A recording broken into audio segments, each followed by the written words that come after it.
Welcome to Tartarian Tales 42, and this is Odessa, and some tales about Odessa and its inhabitants from an English prisoner is the book that I'm going to read.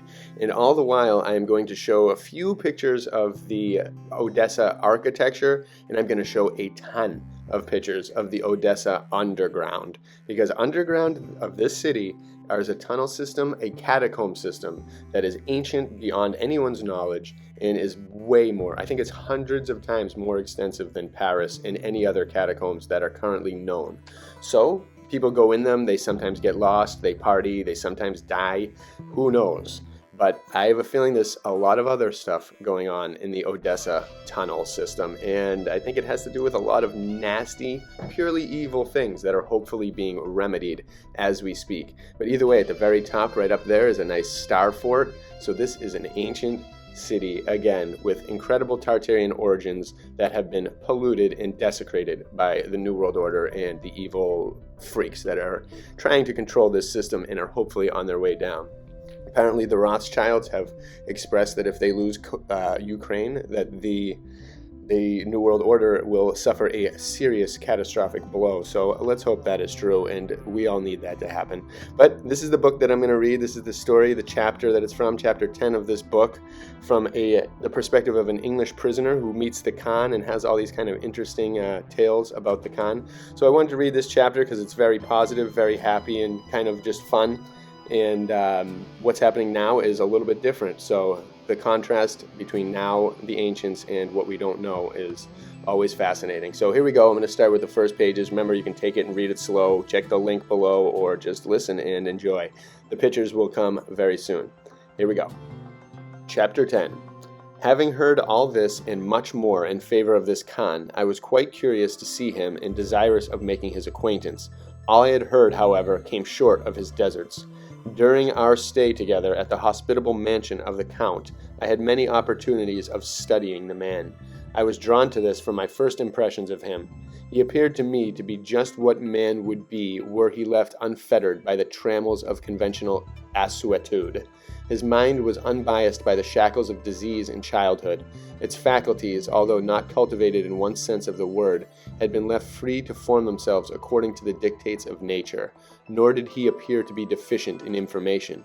He was of fine stature, such as you see only in the Caucasian man, and his demeanor was free, as if he considered himself equal to all, and looked upon all as equal to him, and there was no presumption of superiority beyond that of the inward consciousness of the nobleness of his own soul.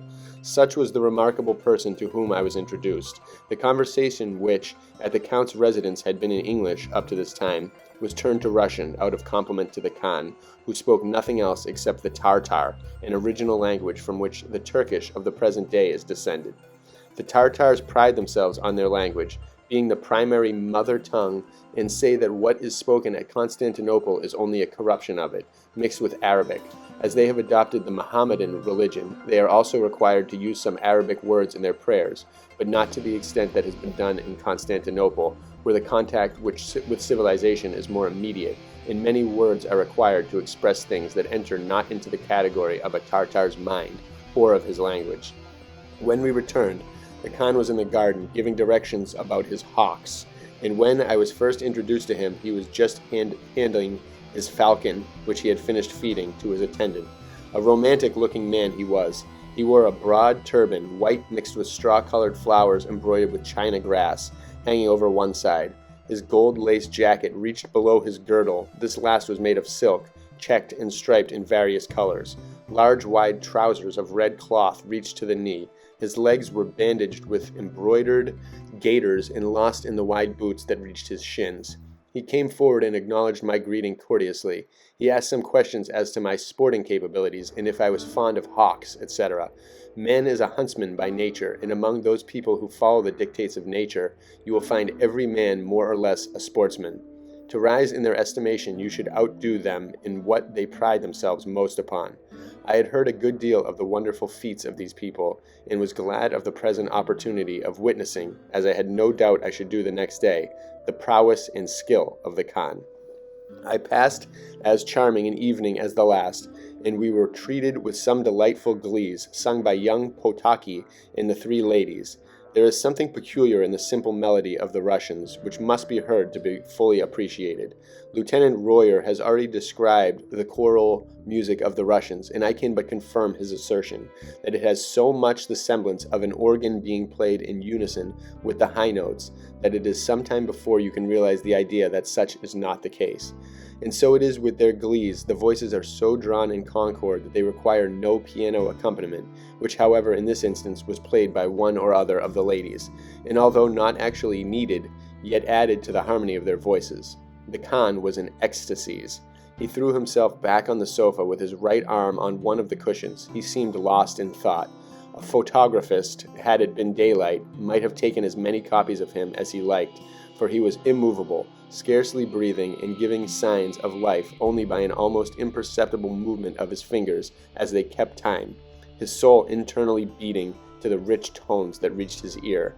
As we all anticipated a good day's sport, we retired early to rest in order to be up betimes the next day. On descending to the breakfast room, I found every one on the stir, and having mounted our horses, started about 8 o'clock. The Khan had his own horses and was accompanied by his falconer and groom, also mounted on horseback. The latter had the Khan's gun slung over his shoulders and held a leash in his hand to tie up, when requisite, 2 fine greyhounds that kept close to him. These greyhounds are beautiful creatures, very different from the breed we have in England. They have curly ears and tails, not unlike a setter, and are particularly delicate in their forms. They do not possess the stamina of our English short-haired greyhound, but I cannot help thinking that they are more agile. The Khan's inseparable companions, or rather his horse's companions, were a pair of bogies. This is a breed of dog that the Tartars possess, such as might result from a cross between a setter and a Scottish terrier. They are very hairy over the face and all over the body, which enables them to creep through the thick thorny brushwood, found not unfrequently on the steppes of Asia, and which consists chiefly, I believe, of the caper plant. The activity of these little dogs is astonishing, but as if aware of the work before them, they kept close to their master. But to return to the Khan. His horse was by no means a showy animal. It was almost square, so short was it, and such a barrel. Its shoulder was a perfect model, and its croup denoted the Arab breed from which it was descended in a 5th or 6th generation. Its walk was an amble so easy and yet so swift that none of our horses could keep up with it, although nearly twice its size. He carried on his hand his favorite goshawk, and his other man had the falcon hooded. This latter was a lanner of some years' standing and a bird of great value, as we shall see presently. The cavalcade consisted of the Count and his son, both well mounted, but not on expensive horses, being more remarkable as strong, useful brutes that could do a good day's work, whilst the ladies had small nags. Besides these were 3 attendants, myself, the Khan, and his 2 followers. The rest of the party were serfs of the court of the Count, who had proceeded to the place where we expected to find some wild boars in order to beat them out of cover. We had hardly ridden for half an hour when 2 partridges rose. The Khan let off his hawk and followed at a hard canter, and the nearest partridge was soon seized by the goshawk. For the country here being rather naked, the birds could not take refuge in any bush. The Khan dismounted, wrenched the partridge out of the hawk's claws, and raised it up with his right hand, while he concealed the partridge with his left. The hawk looked about for the missing bird, then looking ahead and seeing the other still flying, made off after it. The Khan threw the partridge, dead with fright, to his man, and bounding on his horse was soon in full gallop after his hawk. We all came up as fast as we could follow, and saw the hawk perched on a very small bush. The Khan then descended and raised it with his right hand, securing the leashes between his forefinger and thumb. He then quietly stooped and picked up the live partridge with the left. This poor creature, being so frightened, had allowed itself to be taken by the Khan, rather than risk falling into the claws of its pursuer. "Give it me," cried Amy. "Let me save its life and make a pet of it." "Here it is," replied the Khan, "but all your care will be thrown away. The bird will never recover its fright." And so it proved, for it died 2 days after, although much looked after by the young lady, who spared no pains to restore it. In the meanwhile, the Khan's servant had ridden up, and throwing the first partridge into the air, the hawk caught it, and was allowed to plume and to eat the head. While we were looking on, much interested at the hawk, I saw the man suddenly descend from his horse and call the 2 greyhounds close to him. I inquired why he tied them up. The man pointed to the plain before us and said that there were gazelles in sight.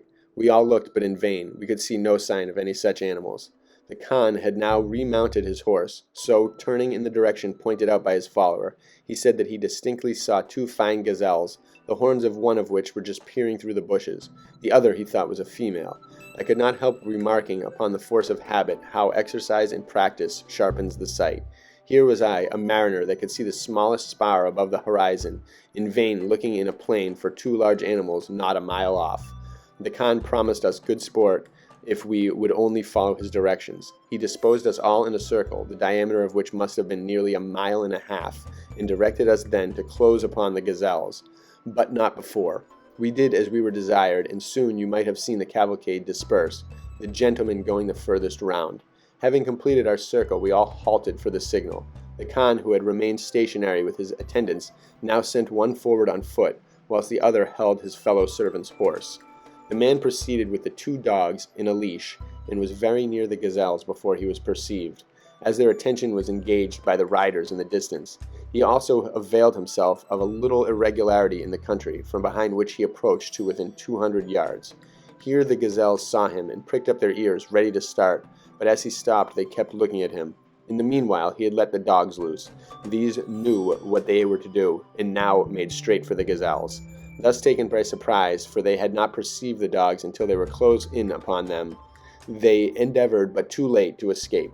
Directly they began to run. The Khan made the concerted signal by cantering towards them, and we closed on every side just in time to see the male taken after a very short run of barely 1/2 mile. We all dismounted to let our horses take wind, the ladies, though evidently pleased, exclaiming at the cruelty of killing such a pretty animal. The Khan's servant took off the hood from the falcon and let him fly on the gazelle, while his master let loose the goshawk and gave the two birds a pluck together. I asked why he did this, and was told that it was expedient, in order that they should both be desirous of flying after a gazelle if required, and at the same time keep friends with each other. I observed that they did not seem to entertain much affection, the one for the other, as they were both most intent on their prey. He says, I brought home the horns of this gazelle, and they serve as very ornamental handles to a carving knife and fork. And lastly, the Khan's reply was, You shall see, perhaps in the course of the day, how useful the falcon is to the goshawk, while the latter often provides it with food. And then asterisk says, the falcon is an uncertain bird, the goshawk more steady, so that often when the falcon turns tail and will not hunt, the goshawk is found very useful in providing food for it. So that's just a totally, pretty much kind of irrelevant but fun exploration into the world of Tartary in this particular time period in the 1800s. And so just totally different than what's happening now. The Khan, the leaders, out doing these things in nature, out hunting, out having the ability to talk many languages, having a brain that functions, so far different than the President of the United States currently, who really does not have a brain and does not care about anyone and has no ability to do anything. He's just a vegetable. So the difference is quite clear. And I didn't really get into the tunnels. That story doesn't get into the tunnels. I'm not sure if there are any old stories that get into these tunnels, but I do want to talk about them because they're very interesting. And what the heck goes on in these things? What time period are these from? And again, is this almost, again, more proof that below us are just tons of civilizations waiting to be tapped into that once flourished, that once had civilizations within them, that once had people living there? And how do you get, when you're underground like this, how does it, how do you light the place? I know in pyramids they've found these different free energy light devices that kind of clicked on when people were around and were using gases and tubes in order to create light. Was that the same thing used here? Was that a universal technology during the time when they were building catacombs? Or were these catacombs more open?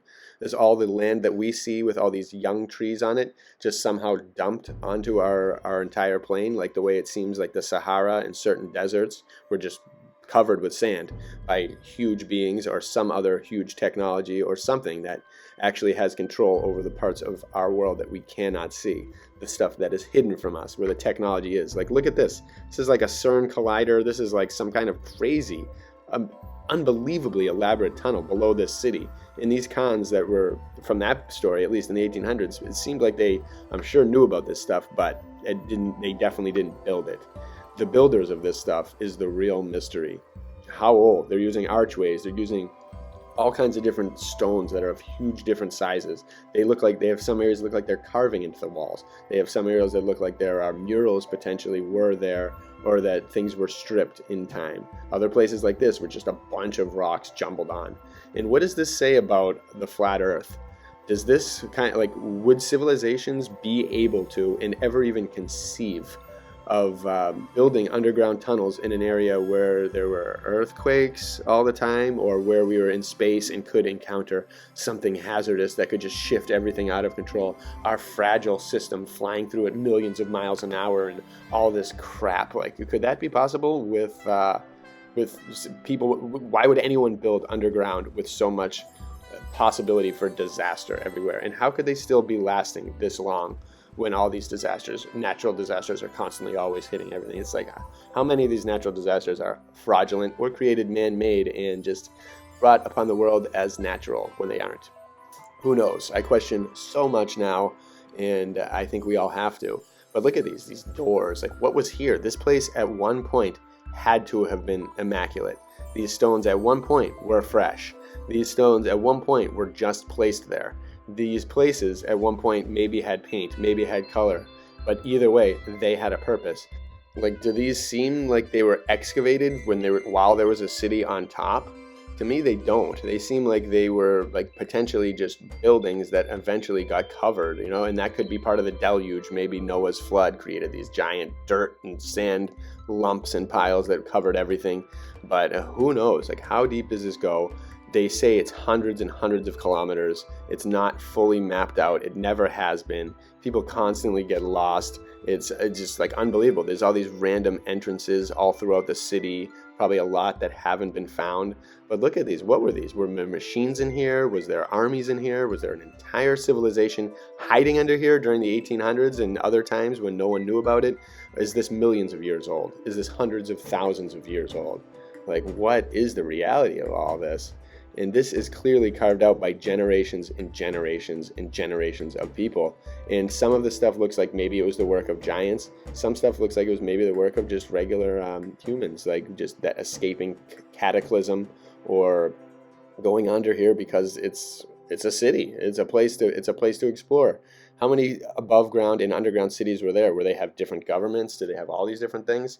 There are so many rumors about underground dumbs and all this stuff now that we have no idea about. No one's ever really seen a picture proof. There's just all these different people that talk. Oh, I've seen this. Oh, I've seen that. Huge thing, blah, blah, blah. But where are the pictures? Someone needs to have a picture leaked out. Someone has to prove beyond a shadow of a doubt that there is some sinister activity going on in these tunnels.